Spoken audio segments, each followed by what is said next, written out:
Hello， 大家好，我老牛啊。今天带大家看的是这个 3-0 的赛罗奥特曼。话说这条产品线和假面骑士的 SIC 还是有一定程度相似的，都是请一些原型师来进行个人风格浓郁的魔改。那么这款赛罗的原型师呢是高木亮，我们一起来看一下这款产品的表现怎么样吧。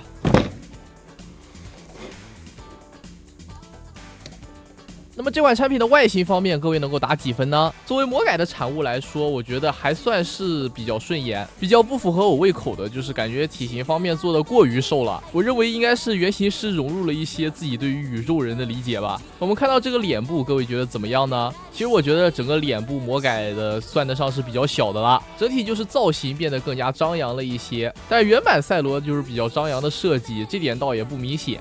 比较大的改动应该就是眼睛部分了，可以看到是更加圆润饱满了，这样子相较于原版来说，可能会让人感觉缺少了一点凶狠。我们也可以拿 SHF 的头雕来对比一下，大伙儿会更喜欢哪一个的表现呢？然后这款 3-0 赛罗胸甲呀、胸灯啊以及肩甲部分的表现，棱角感真的非常强啊，感觉比较偏向于机械风。胸甲下面银色部分的刻线更进一步强调了这种感觉。值得一提的是，肩甲部分的连接还是非常简陋的，有非常大的一个断层。然后身体的其他部分的话，会有非常明显的肌肉纹理，比较强调这个生物的感觉。像是大腿之类的位置，在肌肉纹理上追加了阴影涂装，看起来会更加立体一些。只不过有一点我不太理解，为什么要在当下加一条缝啊？好奇怪啊！缝里面怎么还上了阴影涂装啊？你要干啥呀？这边放个 SHF 的赛罗在旁边，让大家直观的感受一下，这整体的魔改程度还是相当高的。然后这款的可动性以及把玩体验，我个人来说觉得还是比较一般的，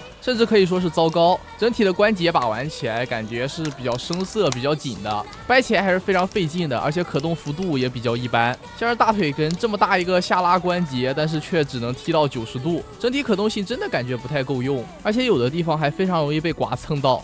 然后我们来展示一下这款产品的一个亮灯玩法。首先是脑袋部分，不知道为什么我这只脑袋部分的灯看起来是比较偏绿的，感觉真的发色不好看，不知道是不是中奖了。然后胸灯呢，这边是磁吸的，波动里面的开关可以切换2种状态的胸灯。蓝灯的效果还是非常不错的，发色很好看。红灯会因为外面这一层透明蓝的零件导致效果非常一般。然后我们看到配件玩法，首先头顶的2个头标是可以把它们拆下来，通过磁吸的方式搭载在人偶胸口，从而还原那个双重射线，这点来说还是非常方便的。当然这2个头标也是可以握持在手上的，只不过因为握持手比较紧，各位在安装的时候要小心，别把头标折断了。里面还有附属等离子火花刃，整体外形经过魔改变得更加夸张了，同时上面还要做出一些做旧的效果。握持在人偶手上差不多就是这个样子，感觉还是挺可以的。然后里面还有附属一把火花枪，这个相较于原版魔改的要素比较少，但是上面是有做出一些做旧的。把奥特火花枪安装在人偶手上差不多就是这个效果，相较于原版来说应该是把长度给加长了。然后还有这么一个用来还原赛罗格斗的麻袋披风，安装在人偶身上差不多是这么个效果。里面有几根铁丝可以勉强的凹一下造型，但是由于铁丝并不是封在披风边缘的，所以说可塑性没有那么强。